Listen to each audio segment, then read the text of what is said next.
saludo a todos. Este es Sin Intereses. El día de hoy nos encontramos con Augusto Rey, regidor de Lima, y con quien hablaremos algunos temas relacionados a la capital. Buenas tardes, Augusto. Muy buenas tardes, muchas gracias. Augusto, luego de lo sucedido en Cantagallo se ha mencionado mucho el proyecto Río Verde, pero hay mucha gente que aún no sabe en qué se relacionan estos dos. ¿Nos podrías contar un poco sobre esto? Río Verde es un proyecto que tenía financiamiento, tenía ya un plan maestro, tenía cronograma de obras y tenía una empresa constructora que iba a tener a su cargo el desarrollo del proyecto. ¿El proyecto en qué consistía?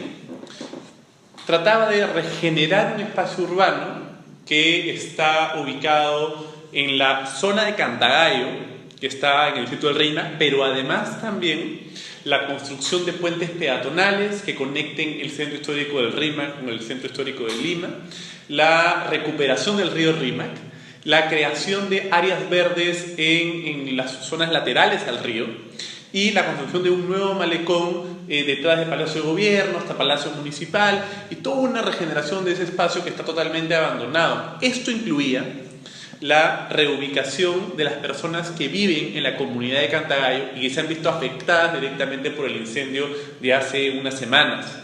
Y por eso tienen una relación directa. El incendio se ha dado donde ya no deberían haber personas viviendo.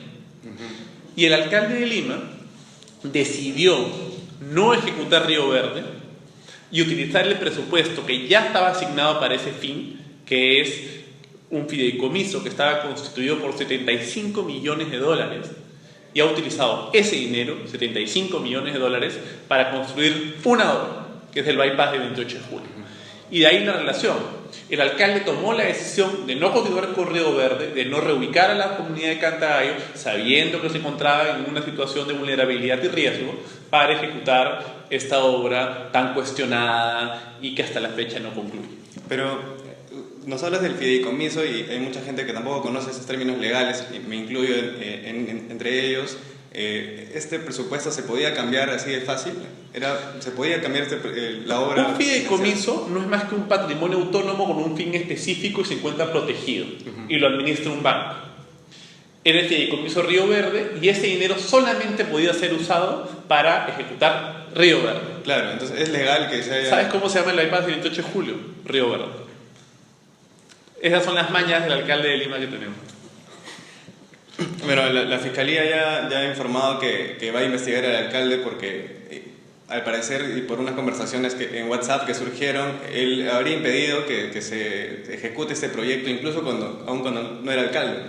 Claro, o sea, el alcalde, antes de ser alcalde, cuando aún no había asumido la alcaldía de Lima, ya negociaba por lo bajo con la empresa brasilera OAS para que Río Verde no siga adelante. ¿Para qué? Para poder disponer de ese dinero para el bypass de 28 de julio. Es decir, el alcalde, a través de distintos operadores, una de esas personas es la abogada Giselle Segarra, opera, se contacta con el presidente de la empresa OAS en Brasil y le dice: no sigan con Río Verde, no comiencen Río Verde, no se gasten el dinero. No dice para qué, pero ya sabemos luego que es para la ejecución del proyecto, el bypass de 28 de julio. Pero no solamente eso, el bypass de 28 de julio tuvo una serie de estudios que se realizaron en diciembre del 2014. Es decir, ya Castañeda disponía de dineros públicos de la municipalidad antes de asumir la alcaldía. Y por eso es que se le ha abierto investigación y procesos judiciales que seguro se llevarán adelante, porque ha, de alguna forma, posiblemente usurpado funciones. ¿Y tú crees que el bypass se realizó solamente para ir en contra del anterior régimen? No, pensar que una persona actúa solamente para estar en contra de otra gestión sería pensar que estamos frente a una mentalidad absolutamente infantil. Yo creo que tiene que ver más bien con una mirada cortoplacista, una mirada limitada y una falta de visión de ciudad, que es lo que Luis Castañeda lo se ha demostrado tener en los 10 años que está gobernando la ciudad. Y bueno, en Cantagallo, luego de lo que sucedió, muchas familias han regresado y digamos que no están en las condiciones óptimas para que ellos se puedan encontrar ahí, pero... Nunca se fueron, estuvieron ahí en todo momento. Esa misma noche después del incendio durmieron ahí, en carpas. Pero incluso decían que algunos habían trasladado a carpas del alcalde. Falso. Quienes fueron a dormir a las carpas en la zona de Martinetti, que está frente al terreno de Cantagallo, al otro lado del río, fueron personas o que arrendaban espacios en Cantagallo, es decir, que no eran posesionarios, o familiares. La gente que tenía posesión en Cantagallo, tenía sus casitas, dijeron: yo no me voy de acá, voy a cuidar mi terreno, si me voy lo pierdo. Claro. Esa es la verdad. Y ahí siguen, en unas condiciones horribles, la verdad. ¿Y qué soluciones se está buscando para la población de ahí? Hemos propuesto en el Consejo Metropolitano la creación de una comisión de trabajo inmediata para poder buscar una solución. La teniente alcaldesa Patricia Juárez, brazo derecho del alcalde Castañeda, dijo: no, a eso no se va a hacer, porque ya tenemos una mesa técnica de funcionarios municipales que se están encargando de ese tema. Bueno, esperemos que se nos informe. Ya han pasado 3 semanas y hasta ahora no hemos visto ningún avance. Por el contrario, lo que hemos visto es un esfuerzo real, por ejemplo, del alcalde de Rímac, Enrique Peramás. Desde mi perspectiva ha trabajado muy bien este asunto, pero tiene limitaciones. Es un municipio pequeño, con pocos recursos, con otros problemas. Lima abandonó totalmente el tema. El Ministerio de Educación está participando en la escuelita multicultural bilingüe que se encuentra dentro de Cantagallo, donde los más pequeños van a la escuela. El Ministerio de Salud, mal que bien, pero luego no hay más, ¿no? Y más bien lo que ha ayudado bastante es la voluntad de ciudadanos que desde lo que han podido abandonado han ayudado. Así se instalaron unos baños portátiles, así se ha podido llevar agua, comida, y bueno, y poco a poco y la comunidad tendrá que ir reconstruyendo su vida. Pero lo que queda claro es que ahí no pueden habitar. Y para ello hay que construir un plan de mediano y largo plazo para su reubicación, y es una responsabilidad directa del municipio, porque ese terreno es de propiedad del municipio de Lima. Entonces, si es que no buscan una solución, pues estamos en un problema. Entonces, desde la posición en la que nos encontramos los regidores, estamos utilizando todas las herramientas que están a nuestro alcance para poder facilitar esta relación comunidad de Cantagallo, alcaldía, y esperemos que traiga resultados. Tú nos hablabas, Augusto, de la alcaldía tenía una visión cortoplacista en cuanto a transportes con el tema del bypass, y ellos han elaborado un plan, me parece que lo han llamado Plan Concertado al 2021, donde han incluido la elaboración de 18 nuevos bypasses. ¿Qué opinas tú de esto? El plan de desarrollo concertado es probablemente la muestra más clara de la improvisación de esta gestión municipal. El plan de desarrollo concertado es básicamente una lista de obras que básicamente, me atrevo a decir que el alcalde ha agarrado un plano de Lima y ha dicho: ya, ¿dónde la gente puede ver obras? Así, ha comenzado a señalar con su aquí. Entonces las ha puesto en el plan de desarrollo concertado. Y eso lo que finalmente es, y si en qué se traduce, en caos. Si Lima está como está, luego de que el alcalde Castañeda tiene 10 años gobernando el municipio de Lima, será pues porque su manera de hacer las cosas no funciona. Puede ser que da la falsa sensación de solución. ¿Qué es lo que sucede en Lima? Desde mi perspectiva, es eso. Como tenemos una brecha tan grande de infraestructura, porque la tenemos ciertamente, ¿no? O sea, basta con caminar por Villa El Salvador, basta con caminar por las zonas altas de San Juan de Lurigancho, volver a Villa María del Triunfo, qué decir de las zonas altas de Los Olivos, Puente Piedra, la zona 7 de Huaycán. Claro que falta infraestructura, es innegable. Pero eso no quiere decir que toda obra de infraestructura necesariamente es una obra que soluciona problemas o genera beneficios. El ejemplo pues, más tangible es el bypass 28 de julio, que es totalmente inútil, porque se ha invertido más de $70 millones en esta obra, y si bien puede ser que cuando haya poco tráfico pues uno pase más rápido, lo cierto es que en hora punta y en la mayor cantidad de horas la gente sigue demorando lo mismo en llegar al centro de Lima, lo mismo. Con la diferencia que ahora hemos dilapidado $75 millones, porque te da la falsa sensación de que soluciona un problema. Todo lo que hubiésemos hecho con ese dinero. Se acaba de publicar también que van a hacer una vía expresa a Salaberry, 150 y tantos millones de soles, en 2 bypasses que no solucionan nada, es pura foto, puro maquillaje. Y por eso Lima está como está. ¿Pero qué otras soluciones habría a corto plazo, digamos? Corto plazo. Gestión del tránsito, intervención de las intersecciones con inteligencia y creatividad, como se hace en todo el mundo, para evitar, por ejemplo, que los carros se generen embotellamientos o se entrecrucen y nadie pase por el tránsito. Eso es gestión del tránsito. con pintado correcto, con curvas que estén bien diseñadas, semaforización electrónica, inmediata, paraderos y, por supuesto, la reforma del transporte público. Eso cambiaría bastante la escena y además, ¿sabes qué? Es más barato. Es más barato y más sostenible en el tiempo. Entonces, claro, el alcalde, pues, como tiene esta mirada básicamente de acá a 2 años, lo que hace es construye lo que cree es más visible, más tangible, y como esta información que estamos conversando es compleja, porque requiere un desarrollo y un entendimiento de la ciudad, pues claro, los ciudadanos hartos pues del tráfico, desesperados, necesitados de obras, dicen, esta obra es buena. Pero preguntémonos, ¿te toma menos tiempo ir de un lugar a otro? Bueno, está claro que no. Bueno, pues, las políticas públicas y las obras, por lo tanto, deben darse, ejecutarse, desarrollarse, formularse en base a evidencia, en base a indicadores. Eso te lo enseñan en el primer curso de cualquier facultad o curso, ciclo, lo que sea de administración pública. Y tú nos hablas de evidencias, de cifras. Bueno, digamos que hay un término bastante interesante que tú mencionas en una columna tuya, que es la mayoría desatendida. Es la mayoría que, digamos, que las obras están básicamente planeadas para beneficiar al transporte privado, mientras que la mayoría de limeños se transportan digamos, es transporte público, ¿no? ¿Cómo solucionamos esto? Entender cómo es que las autoridades están planteando la agenda pública. Eso es importantísimo. Eso es la formulación de políticas públicas, es fundamental. ¿Qué intereses detrás hay?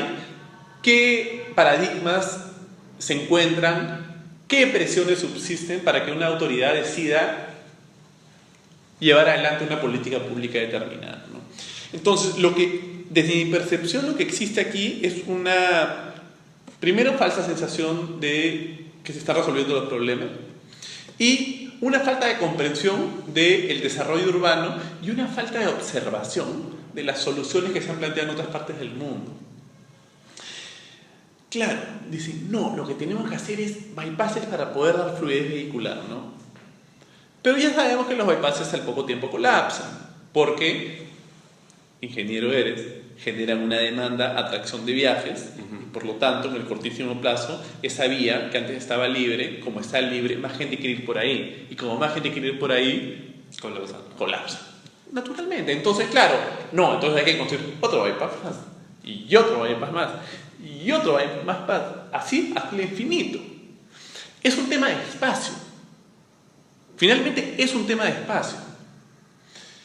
Y lo cierto es que Lima tiene un espacio limitado, como todas las ciudades del mundo. Entonces, la lógica nos dice que lo que debemos hacer es buscar la manera más eficiente de plantear una solución para utilizar de la mejor forma posible el espacio que tenemos. ¿Cuál es esa? ¿Construyendo esa infraestructura vial? No, no lo es. Ahora, no se trata de estar en contra de un bypass en términos abstractos, para nada. Los viaductos aéreos, las obras de infraestructura de esa naturaleza son muy útiles, por ejemplo, para las vías logísticas, las panamericanas, las vías expresas, ¿cierto? Esas que permiten que la ciudad se conecte por la periferia y funcione. Los camiones que vienen del sur del país y quieren llegar al puerto del Callao, naturalmente tienen que tener una vía logística. La gente que viene de Lima Norte, la gente que baja de la carretera central y llega, por ejemplo, al mercado mayorista de Santa Anita. Esas pues requieren, evidentemente, infraestructura de este tipo. Pero en el centro de la ciudad, en la avenida Salaverde con Javier Prado, o sea, ¿de qué estamos hablando? Eso no pasa en ningún lugar, ¿no? Entonces, lo que se debe buscar es soluciones, como ya te lo he señalado, más inteligentes y creativas y que atiendan a la mayoría de las personas. Porque estas obras están orientadas básicamente a quien usa vehículo privado. Y tal vez la gente no lo sepa, pero en Lima, no más del 15.5% de limeños tienen carro. Un poco más del 70% se moviliza en transporte público. Los demás, los restantes, se movilizan o en mototaxi, o en bicicleta, o caminando, o no se movilizan ese día, porque se quedan en casa. Entonces, más del 70% de limeños utiliza transporte público. Entonces, ¿por qué el dinero de la municipalidad, en un porcentaje mayor, va destinado al 15% y no al 70%. Entonces tenemos un incentivo perverso y políticas perversas que terminan invisibilizando y no solucionando los problemas de las mayorías. ¿Por qué? Porque quienes tienen vehículo privado son los que ponen las primeras planas, son los productores de los medios de comunicación, son los que tienen llegada al alcalde, son los que construyen. Entonces existe ahí un grupo de intereses que presionan y que hacen creer que la solución pasa por construir bypasses. Si no, escucha nada más cuando habla Capeco, por ejemplo, o cuando hablan los gremios de constructores. Hay que construir bypasses, dice. Claro, pues hay un interés económico. Hay una analogía interesante que compara las calles de Lima con las arterias, ¿no? Dice que cuando las arterias están colapsando, digamos que lo ideal no es someterse a un bypass, sino cambiar el estilo de vida. ¿Cómo cambiamos el estilo de vida de los limeños? El estilo pasa por brindar las herramientas para que nuestras costumbres vayan cambiando. Por ejemplo, ¿no? Yo siempre tengo esta discusión con algunas personas, ¿no? Me dicen, oye, la gente no anda en bicicleta en Lima. ¿Para qué vas a construir ciclovías? Que no andan en bicicleta porque es inseguro. También. Lo que tienes que es brindar la infraestructura para generar condiciones que permitan cambiar ciertas costumbres. Y la gente anda en bicicleta, por ejemplo. Transporte público. O sea, el transporte público es un caos, es inseguro. La cantidad de muertes al año por accidentes de transporte público es un número descabellado. Reformarlo es urgente. Un sistema integrado de transporte que conecte el sistema de metros, el metropolitano, el sistema de buses con una sola tarjeta. Eso va a solucionar en gran medida los problemas de la ciudad. Porque, ojo, un gran problema del caos del tránsito surge en el momento en que los buses corretean para ganar 1 centavo, 2 centavos más. No, es la guerra del centavo. Mientras un bus recoja más gente, su chofer va a ganar más, porque no está en planilla, gana lo que recibe ese día. Entonces, ¿cuál es su incentivo? Corretear. Yo tengo que ganarle al micro atrás, porque si no me va a ganar los soles que tengo que dar hoy día a mi casa. Si es que los choferes estuviesen en planilla y van a recibir su salario sí o sí, más allá de cuántas personas recojan por carrera, ¿corretearían? Probablemente no. Es muy probable que no. Y si tienes paraderos oficiales donde solamente paran ahí, van a parar. Y es tan difícil que estén en planilla, ¿por qué no se ha hecho antes? Los del corredor azul están en planilla. Claro. Eso es la reforma del transporte. El sistema de transporte público es bien complejo. Es el sistema conocido como el comisionista afiliador. ¿Qué significa eso? Quienes manejan los buses no son dueños de los buses. Quienes son dueños de los buses no son dueños de la ruta. ¿Cómo es? El dueño de la ruta le alquila la ruta a quien tiene bus. Y el que tiene bus le alquila la ruta con bus a un chofer. Y todos pagan comisiones. Entonces es un sistema totalmente perverso. Lo que se ha buscado con la reforma del transporte, y es lo que tendría que hacer el alcalde Castañeda del Ocio, si es que realmente ya es algo valioso, valiente para la ciudad de Lima, es continuar la formalización del transporte público, que es generar consorcios, generar condiciones de formalidad, que los choferes se cuenten en planilla y de esa forma generar los incentivos correctos para que el sistema comience a ordenarse. Existe la flota de Lima es excesivamente grande, como genera recorridos demasiado extensos, es ineficiente, y como es ineficiente tenemos una cantidad de vehículos circulando por la calle exagerada. De hecho, en Lima hay casi 30.000 unidades de transporte público circulando y se requieren aproximadamente 15.000 de acuerdo a los estudios que se han planteado. Eso es lo que tiene que corregir, ¿no? Y esta es una herencia que tenemos desde el gobierno de Alberto Fujimori en el año 91, cuando se aprobó la liberalización absoluta del transporte público como una política laboral. Frente a la necesidad de empleo, lo que dijo el presidente de aquel entonces, dijo: el que quiera salga a las calles con su carro y recoja gente. Este fue el momento en el que el transporte público colapsó. En ese momento. Antes era un sistema probablemente no muy moderno, pero creo que cualquier persona que mayor a los 50 o 40 años podrá decir que el transporte público caminaba, pues funcionaba, ¿no? Mi padre me decía pues, que el transporte público no era un problema en su juventud. Entonces, creo que esa herencia que tenemos es una herencia que tenemos que romper ya de una vez por todas, porque ninguna parte del mundo un transporte público que funciona, no es un transporte público regulado con contratos de concesión y con tarifa claramente establecida y regulada, ¿no? Augusto, hemos tenido hace poco un accidente en Larcomar y bueno, luego de da la sensación de que las autoridades tienen que esperar que suceda una desgracia para recién supervisar y controlar las condiciones, digamos, ¿no? ¿Cómo solucionamos esto? ¿Por qué pasa esto? Son varios factores, ¿no? El primero es la incapacidad administrativa de los municipios para poder atender todas las solicitudes que hay de defensa civil en sus distritos, ¿no? Es una carga bien alta y para ello se requiere equipo, ¿no? Y eso se confronta con una idea que existe en ciertos sectores de empresarios o del sector privado, que cree que toda regulación, que todo control o que toda licencia, hasta aquellas que están vinculadas a la seguridad de los establecimientos como la defensa civil, son una barrera burocrática. Y que todas buscan perjudicar el libre emprendimiento y el libre intercambio de bienes y servicios en el mercado. Hay una percepción muchas veces de persecución, ¿no? Como que está muy detrás. Hasta que muere una persona, hasta que mueren personas en el centro comercial más moderno de la ciudad. Y ahí uno se da cuenta que en realidad cuando se solicitan licencias, autorizaciones, inspecciones de defensa civil, no es porque el Estado quiera molestar al emprendedor, al empresario, al hombre de negocios. No, es porque si no, cuando hay incendios, la gente se muere. Y por eso es tan importante que se entienda que el rol que tienen que cumplir los municipios o el Estado es un rol más bien que debe prevenir estas situaciones lamentables, ¿no? Lamentablemente en 2014, debido a presiones justamente vinculadas a esa mirada en donde se cree que el Estado siempre es un intervencionista maldito, se eliminó las inspecciones cada 2 años de defensa civil a los locales comerciales, ¿no? Claro, lo que dicen es que ahora defensa civil puede hacer inspecciones inopinadas. Lo cierto es que no tiene la gente, no tiene los tiempos. La verdad es otra, la realidad es muy distinta en el momento de actuar. Esa norma tiene que derogarse inmediatamente. 2, todos los empresarios tienen que entender que las inspecciones, los criterios de seguridad, el trabajo de defensa civil es fundamental.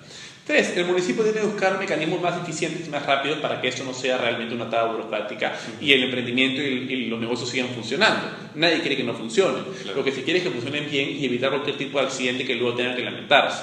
Estoy seguro que ahora todos los de Larcomar, así como los dueños de VK, están lamentándose no tener un expresor de agua, no tener las condiciones de seguridad, no haber seguido defensa civil, porque hoy probablemente van a estar quebrados. Entonces, ¿qué es más grave al final? Claro. Y creo que hay que hablar de esto y darlo a entender, ¿no? Y por supuesto lo que dije, ¿no? Las municipalidades tienen que buscar mecanismos más veloces. Este decreto que tú nos mencionas del 2014, bueno, fue hecho con un objetivo que era el de promover la economía, de movilizarla, y digamos que en realidad surgió efecto, digamos fuera de los lados negativos. ¿Quién sabe? No hay mediciones al respecto, ¿no? Claro. No hay mediciones. Pero si estamos hablando de vidas humanas, pues no surgió, no funcionó, ¿no? Entonces, claro, cuando me dicen, no, pero hay empresarios responsables, sí, hay empresarios responsables. Pero los incentivos para ahorrarte esa plata son muy grandes, pues. O sea, ya hemos visto 1000 veces lo que sucede cuando se da libertad absoluta para que, claro, que el Estado no regule. Miren los bancos en Estados Unidos lo que pasó. Los tuvieron que salvar. Porque estaban en la quiebra. Y eran responsables, ¿no es cierto? Se supone. Entonces, lo mismo sucede aquí con la contaminación ambiental, por ejemplo. Con los sistemas de seguridad. Creo que ahí debemos entender que el Estado finalmente no es el enemigo, que el Estado no es esta lógica intervencionista. Yo no creo un Estado intervencionista, pero sí creo un Estado regulador. Y sí creo que el Estado tiene que estar en capacidad de resolver estos problemas. ¿Por qué? Porque vivimos en una comunidad y en una sociedad que tiene que tener criterios mínimos de seguridad, de convivencia y de respeto mutuo. Augusto, nos mencionas muchas propuestas interesantes para los problemas, digamos, de los que hemos hablado, pero ¿estas propuestas en realidad son escuchadas? ¿Cómo es el debate dentro del Consejo en el que, digamos, que el alcalde de Castañeda tiene mayoría? En el Consejo, no, ahí no escuchan nada. No escuchan nada. De hecho, hay una orden directa de parte de la alta dirección de la municipalidad de que ningún gerente ni funcionario hable con los regidores de oposición, entre los que me encuentro yo. Entonces, no tenemos ningún problema. Yo he presentado 2 propuestas de ordenanzas, las han archivado. Planteo estos temas constantemente en el debate. Los regidores de oposición ven su celular y tema zanjado. Y votan todos sin cuestionamiento cuando el alcalde dice que hay que aprobar algo, ¿no? Entonces, claro, lo que tenemos aquí es un consejo metropolitano, que es el espacio de regidores que aprueba las ordenanzas, que son como las leyes de la ciudad, de hecho tienen rango de ley, que es una mesa de partes, en donde lo que envía el alcalde, se aprueba nomás, ¿no? ¿Y tú en esas reuniones va el alcalde? Va 5 minutos y se va a tomar lista y se va. ¿Cuándo va? Ayer no estuvo, por ejemplo. Y claro, a mí eso como alguien que apuesta por el debate y alguien que apuesta por la reflexión, me es doloroso finalmente, ¿no? Y claro, igual eso no impide que yo alce la voz en los medios de comunicación, en las redes, donde pueda, en cualquier espacio público encuentro con gente, ¿no? Porque finalmente mi trabajo como regidor no debe agotarse en que se me abran o no las puertas dentro de la municipalidad. Tengo que buscar los mecanismos para hacer mi trabajo bien. Augusto, la comisión investigadora de la municipalidad ha pedido a la Fiscalía que te hagan una investigación por presunto delito contra la fe pública y falsedad en documentos. Bueno, antes cuando postulaste un cargo de gerencia dentro de la municipalidad, ¿no? Digamos, en el periodo de Susana. ¿Puedes hablarnos sobre esto? Sí, esta comisión lo ha pedido por 3ª vez consecutiva. Las 2 veces anteriores le han dicho: señores de la municipalidad, por favor, déjense tonterías. Lo que ellos cuestionan es mi contratación en el año 2011, no como gerente, como asesor en la gerencia de promoción de inversión privada. Lo que ellos dicen es que yo me presenté como abogado porque el estudio donde yo trabajé señaló que yo era asociado abogado cuando estaba en su estudio. Pero yo no me presenté como abogado. Mi formación estaba dentro de los requisitos, me presenté como bachiller, tanto así que Contraloría vio mi contratación en el año 2011 y dijo que no había ningún problema. Y que en base a eso, yo he seguido trabajando en la Municipalidad de Lima. Hasta que llegaron los señores de Castañeda del Ocio. Y en el 2015, 4 años después, me armaron una comisión investigadora por mi contrato del año 2011. E hicieron un informe firmado por 3 regidores. ¿De qué partido? Perdón, por 5 regidores. ¿De qué partido? De Castañeda. No conocen ni el informe, ni lo han visto. Digamos que todo este tema surge por el tema del bachiller y el título universitario. Sí, ¿no? claro, exacto. Lo que es más gracioso es que la fiscalía le dice a la municipalidad: señores, aquí no hay nada, este contrato está bien hecho, el señor no ha mentido. Y de nuevo me denuncian. La fiscalía le dice: señores, esto no va. Y de nuevo me denuncian. Pero no solamente eso, lo hacen con medios de comunicación, convocan, mandan notas de prensa. Mira, esto es una clásica persecución política judicial. Clásica. Entonces yo le he dicho al alcalde que cuando quiera me mande a cualquier regidor, a cualquier funcionario a debatir a un medio de comunicación, que se atreva a salir cualquiera de ellos a denunciarme públicamente para ver si es que tienen alguna prueba. Pero claro, se chupan, se mueren de miedo, porque es mentira, porque no tienen nada. Entonces, frente a ello, lo único que yo hago es hablar con la verdad, hablar con claridad y dar la cara como siempre le he dado, sin ningún inconveniente, porque de ningún modo me van a silenciar, de ningún modo me van a callar, de ningún modo me van a asustar, menos con denuncias totalmente absurdas. Augusto, digamos, para terminar la entrevista, ¿tú qué 3 temas principales crees que son deben ser prioridad y se deben realizar en Lima? Bueno, el primero está claramente vinculado a seguridad. Pero esa no necesariamente es la competencia directa del municipio de Lima, esa es competencia del Ministerio del Interior y la Policía Nacional del Perú, en coordinación con los serenazgos, pero claro, la competencia inicial es del Ministerio. Entonces, sacando un poco la seguridad, primero, transporte público. Debemos modernizar, reorganizar y reformar nuestro sistema de transporte público, integrándolo con un sistema que sea multimodal y que conecta a toda la ciudad por igual. Segundo, espacios públicos. O sea, Lima tiene que apostar por la construcción de espacios públicos que brinden espacios para que la gente pueda no solamente tener ocio, sino también para poder entender que vivimos en una ciudad en la que no solamente tenemos que coexistir, tenemos que convivir. Y para ello es importante que la